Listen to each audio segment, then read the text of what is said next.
Hello, I'm Christian, and I'm doing a school project on black holes, and I have Jake here. Hi everyone. And Jake, tell us a bit about yourself. No worries, Christian. So my name is Jay Clark. I'm an astronomer. I live all the way up in Toowoomba, which is about 2 hours west of Brisbane, and I try and discover planets that no one else has discovered before, orbiting around stars in the night sky. Okay, so how long have you been interested in astronomy? It's a great question. I think I've been interested in it since I was about 3. I had these books about space and planets, and then in year 7 I got asked to do a project, a free-range project. You could pick whatever you wanted, and I'm doing planets. And so I still have this huge poster that I did for that project. And back then I didn't have any internet at home. I had to go all the way to the state library to then scan things off in books and then print them out and then stick them onto the poster. And it was, I've actually still got the poster at home, so it brings me really fun memories. But then in high school, I didn't really want to go down that path. I wanted to be an astronaut. Okay. And it turns out that I'm too tall to be an astronaut. So there's a height restriction because, the capsule can only have people that are a certain range of heights, because otherwise you're too big to fit in or too small to get to the controllers or something like that. Okay. So I thought if I can't get to the stars, I'll just study the stars instead. Okay. So what do astronomers do exactly? Great question. So there's a whole range of jobs that astronomers do. And so you have astronomers that just stay at telescopes and they get a whole list of stars or objects to look at during that night. Yeah. And so they'll go along that night and go, all right, well, let's look at this object for 10-15 minutes, and then we'll go check out this star for another 20 minutes, all right, and then we're going to shift the telescope around. We're going to look at this, galaxy that's millions, billions of light years away from us. And then there's astronomers like myself who do a lot of coding. So what I'm trying to do is I'm trying to work out the structure of planets bigger than Earth, and to try and work out if aliens can live on these worlds. Okay. So I do a lot of computer programming. There's also astronomers that build all the instruments to do all the observing, or build the computers to run the programs with. So astronomers do a whole range of things. Okay. So what got you interested in being an astronomer? Wow. I honestly don't know.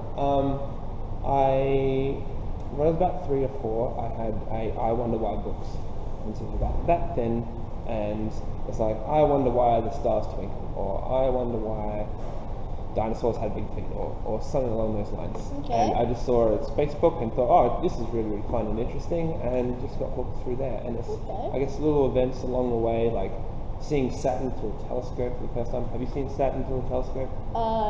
No. It looks like someone's painted Saturn in the sky. It is so unreal. You got this like huge disc with huge rings around it, and you think, did someone just stick that on the telescope? But no, that's how Saturn looks. So that's really, really cool. Okay. And they're just like little events along the way that sort of steered me towards being an astronomer. Okay. So what is a black hole? What is a black hole? That's an excellent question. Okay, so a black hole is essentially a dead star. Okay. So throughout a star's lifetime, there's a big fight going on inside. And so there's a lot of energy being created in the middle. And so all that energy wants to push outside and get out past the sun's surface, a star's surface. But because stars are so huge, they've got a lot of weight and a lot of gravity. And so gravity wants to push things inwards, and all this energy wants to push outwards. And so there's stars that die really softly and gradually, like our sun does, and it gives this nice little gas cloud at the end of its life. And so that gas cloud can then form other stars and next generation stars. Whereas if you get stars that are really, really big, what happens when they die is that the gravity overtakes, goes right in, and the star's like, I can't do anything more, and explodes out. And then what's left is this really, really dense object, which is so small that we say it's infinitely small. It's so tiny, even the tiniest thing that you can think of is tinier than that. But it weighs so much that you think about the heaviest thing in the world, or on Earth, stars. You think about it's heavier than our own sun, and you condense all that mass into a single point, and that's a black hole. Oh. So, you pretty much just answered my second question. That's alright, man. How is a black hole made? Well, what's really cool, and why they're called a black hole, is that on Earth, to get into space, you need to travel at a certain speed. So you need to travel about 11 kilometers an hour to escape the gravity of Earth and reach towards the stars. So if you want to go to Mars or whatever, it's going to take you about 11. You're going to need to get a speed of about 11 kilometers a second to get up into space. That's fast. It is very, very fast. But what's really cool is that as things get, so if we compress the Earth down and it was smaller but still had the same amount of mass in it, then the speed needed to fly off Earth would be greater. And so on and so forth. So because I said that you got this huge star that's just compressed into a single point, what we call the escape velocity, the speed needed to get off the surface, exceeds the speed of light. So light travels at a fixed speed of 300 million meters a second, mind you. So that's really, really, really, really fast. But it's a fixed speed. And so if the escape velocity of that point is greater than 300 million meters a second, then not even light can escape. And then so that's how you get a black hole. Okay. So, does a black hole ever die? Yes. Excellent question. So Stephen Hawking, do you know Stephen Hawking? Yeah. Okay, so Stephen Hawking, that's why he's actually really, really famous, is that he did a lot of work on black holes and actually worked out that over time, black holes do die. And so gradually what will happen is that their energy will sort of leak out of the black hole. Yeah. The physics and math is just really, really complicated. Even I can't do it. And so over time, the radiation and the mass of the black hole just sort of fizzles out through space. But it takes a very, very, very long time to do so. But they do die. So, is there anything else similar to a black hole? Ooh. I don't think black holes are black holes because they suck in a lot of matter and there's no light that can escape from them. I have heard of a thing called a neutron I star. was just about to say that. Great point. And so a neutron star is also the remnants of a dead star. But so inside of us are atoms, and those atoms are made up of three fundamental parts. We have an electron, which is a negative charge. We have a proton, which is a positive charge, and we have neutron, which is a neutral charge. And so those stars are purely made out of neutrons. Okay. And they can be super, super dense. Like, we're talking, if you condense down Earth into the size of, say, Tasmania. Or this cue card. Or even that cue card.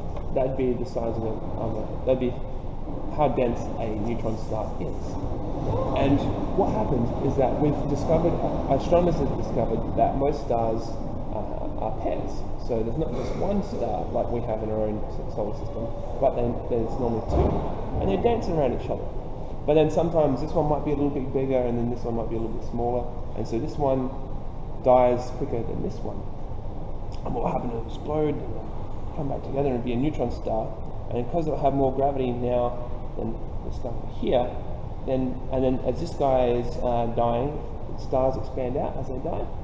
And so it will expand out and it'll just get to the point where the gravity starts, so all the material on this star will start spinning into this neutron star. Oh. And that will create a supernova, so a big explosion that will blood of the guts of the neutron star, all in space. Okay. So, how does a black hole affect planets and stars? Okay, so if the sun were to turn into a black hole right now, nothing would happen. So, okay, slowly the Earth would die because we have no sunlight and no warmth for us. But in terms of gravity, like we wouldn't be slung out into the orbit, we wouldn't be dragged into the sun or anything like that. Yeah. It's just we're still orbiting around the sun with the same amount of mass, and so it doesn't matter if the sun is as big as it is or it comes down to a black hole. That wouldn't affect us at all. But that's not to say if a black hole, so there's like rogue black holes which are just sort of floating around in space, just like a big vacuum one. It's But like a useless just thing just walking around. yeah, it is. It does nothing. Mind you, in the center of our own galaxy, there's a humongous mega black hole there. And so just as we're orbiting around the sun right now, the sun is actually orbiting around that big massive black hole.